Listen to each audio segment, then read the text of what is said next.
கொலை செய்துட்டு அதை எப்படி மறைக்கிறது அப்படின்னு தெரியாம பல வழிகள்ல முயற்சி செய்த பல வழக்குகளை பார்த்திருப்போம். உதாரணத்துக்கு உடல் பாகங்களை துண்டு துண்டா வெட்டி ஏதாவது காட்டு பகுதியில வீசுறதாகட்டும் அல்லது எரிக்கிறதாகட்டும் இல்ல புதைக்கிறதாகட்டும் அப்படின்னு சொல்லிட்டு நிறைய வழியில முயற்சி செஞ்சிருப்பாங்க. அது மட்டும் இல்ல, சமீபமா மனைவியை கொன்று குக்கர்ல வேக வச்சு அதை மீன்களுக்கு இரையாக்குனது வரைக்கும் நிறைய இந்த மாதிரி கொலைகளை மறைக்கிறதுக்கான முயற்சியில ஈடுபட்ட பல வழக்குகளை பார்த்திருப்போம். இங்க தமிழ்நாட்டுல 2 கொலையாளிகள் என்ன பண்ணிருக்காங்க அப்படின்னு பார்த்தா, ஒருத்தரை கொலை செய்துட்டு எப்படி அதை மறைக்கிறது அப்படின்னு தெரியாம நல்லா யோசிச்சு தார் உருக்குற ஆலைக்கு எடுத்துட்டு போய் அந்த தார் உலையில கொதிக்க போட்டு அவரை தாரோட தாரா கரைச்சிருக்காங்க. எங்க நடந்தது இந்த சம்பவம்? கொலை செய்யப்பட்டவர் யார்? அவர் எதற்காக கொலை செய்யப்பட்டார்? கொலையாளிகள் யார்? இதற்கு பின்னாடி இருக்கக்கூடிய காரணம் என்ன? அப்படிங்கிற மாதிரியான முழு தகவல்களையும் பார்க்கலாம். துரைபாண்டி மலர்விழி விருதுநகர் மாவட்டம் மல்லாங்கடருக்கு பக்கத்துல இருக்கக்கூடிய அழகியநல்லூர் அப்படிங்கிற கிராமத்தை சேர்ந்தவங்க. அங்க அவங்களுக்கு ஒரு சொந்த வீடு இருந்திருக்கு. அது மட்டும் இல்லாம துரைபாண்டி ஒரு ராணுவ வீரரா இருந்து ஓய்வு பெற்று அதன் பிறகு ரயில்வே ஊழியரா பணியாற்றிக்கிட்டு இருந்திருக்கார். அங்கேயும் ஓய்வு பெற்று இப்போ வீட்டுல இருந்துட்டு இருந்திருக்கார். அதே போல மலர்விழி ஒரு அரசு மேல்நிலை பள்ளியில தலைமை ஆசிரியரா பணியாற்றிக்கிட்டு வந்திருக்காங்க. இந்த தம்பதியினருக்கு சிவகங்கை மாவட்டத்தில் இருக்கக்கூடிய குன்றக்குடியிலையும் ஒரு சொந்த வீடு இருந்திருக்கு. இவங்களுக்கு 2 மகன்கள். ஒரு மகன் துபாயில வேலை செய்றார், இன்னொரு மகன் குன்றக்குடியில தான் இருக்கார். இந்த நிலையில தான் கடந்த சில மாதங்களாகவே கணவனுக்கும் மனைவிக்கும் இடையே கருத்து வேறுபாடு அதிகமா இருக்கு. அப்படிங்கிற காரணத்தினால 10 நாள் அழகியநல்லூர்ல தன்னுடைய மனைவியோட இருக்கிறது, அதற்கப்புறம் 10 நாள் குன்றக்குடி போறது அப்படின்னு சொல்லிட்டு மாறி மாறி வசிச்சுட்டு வந்துட்டு இருந்திருக்காரு துரைபாண்டி. இந்த நிலையில தான் கடந்த சில நாட்களுக்கு முன்னாடி குன்றக்குடியில இருக்கேன் அப்படின்னு சொல்லிட்டு கிளம்பி போயிருக்காரு.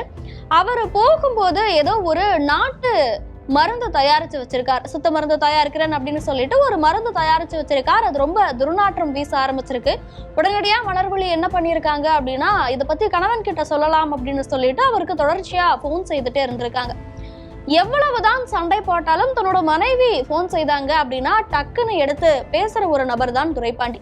ஆனா தொடர்ச்சியா பல முறை மலர்விழி தன்னுடைய கணவனுக்கு போன் செய்தும் அவர் போனை எடுக்கல.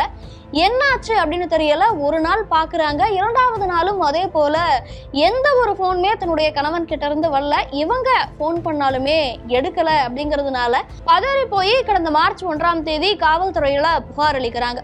உடனடியா காவலர்கள் இந்த வழக்கை எடுத்து விசாரிக்க தொடங்கும் போது அவருடைய மொபைல் எண் கடைசியா எந்த லொகேஷன்ல இருந்திருக்கு அப்படின்னு ட்ரேஸ் பண்ண ஆரம்பிக்கிறாங்க.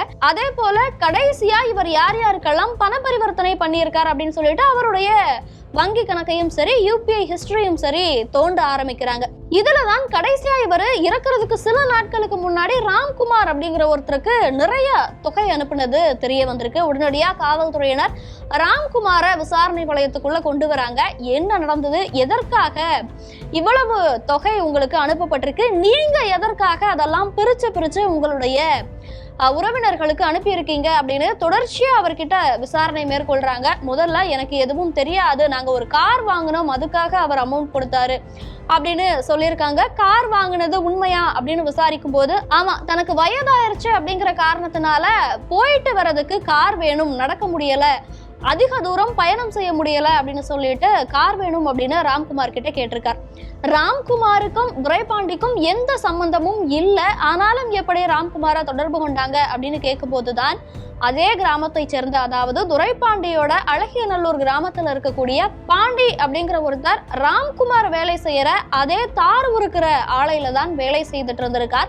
பாண்டிக்கும் துரைபாண்டிக்கும் நல்ல பழக்கம் இருந்திருக்கு. தனக்கு கார் வேணும், அதனால விசாரிச்சுட்டு இருக்கேன் அப்படின்னு சொல்லிட்டு துரைபாண்டி பாண்டி கிட்ட சொல்ல, பாண்டி இத ராம்குமார் கிட்ட சொல்லியிருக்கார். 2 பேரும் என்ன பண்ணிருக்காங்க அப்படின்னா, ஒரு கார் டீலர் கிட்ட 2,40,000க்கு ஒரு காரை வாங்கிட்டு அதை 3,40,000க்கு துரைபாண்டி கிட்ட வித்திருக்காங்க. ஆனா வாங்கின சில நாட்கள்லயே கார் நல்லா ஓடல, அதிகமா பழுது ஏற்படுது அப்படிங்கிற காரணத்தினால யார்கிட்ட வாங்கினாங்களோ அந்த டீலர் கிட்டயே போய் கேட்கும் போதுதான் 3,40,000 இல்ல 2,40,000 தான் இந்த காருடைய விலை, உங்களை அவங்க ஏமாத்தி இருக்காங்க அப்படின்னு தெரிய வந்திருக்கு. உடனடியா இது பத்தி துரைபாண்டி பாண்டி கிட்டையும் ராம்குமார் கிட்டையும் சண்டை போட்டதோட இதை தன்னுடைய ஊர்லயும் போய் சொல்லியிருக்கார். இந்த மாதிரி அவங்க 1,00,000 ரூபாய் என்கிட்ட ஏமாத்திட்டாங்க அப்படின்னு தன்னுடைய ஊர்ல தனக்கு தெரிஞ்சவங்க கிட்ட சொல்லியிருக்கார். இதை பத்தி ஊர் மக்களுக்கு தெரிஞ்சதுனால தன்னுடைய மானம் போச்சு அப்படின்னு நினைச்ச பாண்டி இவரை எப்படியாவது தீர்த்து கட்டணும் அப்படின்னு சொல்லிட்டு ராம்குமாரோட சேர்ந்து திட்டம் போட்டிருக்கார். அதன்படி நாங்க உங்களுக்கு எங்களுடைய முதலாளி கிட்ட சொல்லி உங்களுடைய 1 லட்சம் ரூபாய் பணத்தை வாங்கி தரோம், வாங்க எங்களோட அப்படின்னு சொல்லிட்டு அவங்க வேலை செய்யக்கூடிய அந்த தார் உருக்கிற ஆலைக்கு கூட்டிட்டு போயிருக்காங்க. கூட்டிட்டு போயிட்டு கட்டையால அடிச்சு கொலை செய்திருக்காங்க. கொலை செய்ததுக்கு அப்புறம் இதை எப்படி மறைக்கிறது அப்படின்னு 2 பேரும் யோசிச்சு அதுக்காகவும் ஒரு திட்டம் தீட்டி இருக்காங்க. அப்போதான் 170 செல்சியஸ் டிகிரிக்கு மேல இருக்கக்கூடிய இந்த ஒரு தாறு உருக்கக்கூடிய வெப்பத்துல இவருடைய உடலை போட்டோம் அப்படின்னா நிச்சயமா உடல்ல எலும்புகள் கூட மிஞ்சாது, மொத்தமா தாரோட தாரா கரைஞ்சு போயிரும் அப்படிங்கறதுனால தாறு உலையில போட்டுடலாம் அப்படின்னு முடிவு பண்ணியிருக்காங்க. அதன்படி அவர் உடல்ல இருக்கக்கூடிய எல்லா துணிகளையும் எடுத்து எரிச்சிட்டு வெற்றுடலை மட்டும் அந்த தார் உலையில போட்டிருக்காங்க. 2 முறை இதே மாதிரி செய்து மொத்தமா அவருடைய உடல் கரைஞ்சிருச்சு அப்படிங்கிறது தெரிஞ்சதுக்கு அப்புறம் தான் அவங்க வெளியில வந்திருக்காங்க. எப்படியோ காவல்துறையினர் பாண்டி கிட்டையும் ராம்குமார் கிட்டையும் நடத்தின விசாரணையில இந்த விஷயங்கள் எல்லாம் தெரிய வந்திருக்கு. இப்போ துரைபாண்டியோட உடல் பாகங்கள் எதுவும் இருக்குமா இருக்காதா அப்படின்னே தெரியாத ஒரு நிலையில கிட்டத்தட்ட 24 மணி நேரங்களா அந்த தார் உலையில காவல்துறையினர் தேடி இருக்காங்க. ஏதாவது சில உடல் பாகங்களாவது மிஞ்சி இருக்குமா அப்படின்னு தேடும் போதுதான் ஒரு சில எலும்புகள் மட்டும் இன்னும் கரையாம இருந்திருக்கு. அந்த எலும்புகளை மட்டும் காவல்துறையினர் மீட்டெடுத்திருக்காங்க. இதன் பிறகு இவங்க 2 மேலையும் கொலை வழக்கு பதிவு செய்து அவங்கள நீதிமன்றத்துல ஆஜர்படுத்தி சிறையில் அடைச்சிருக்காங்க. வெறும் கார் வாங்கின விவகாரம் ஒரு கொலையில போய் முடிஞ்சிருக்கு.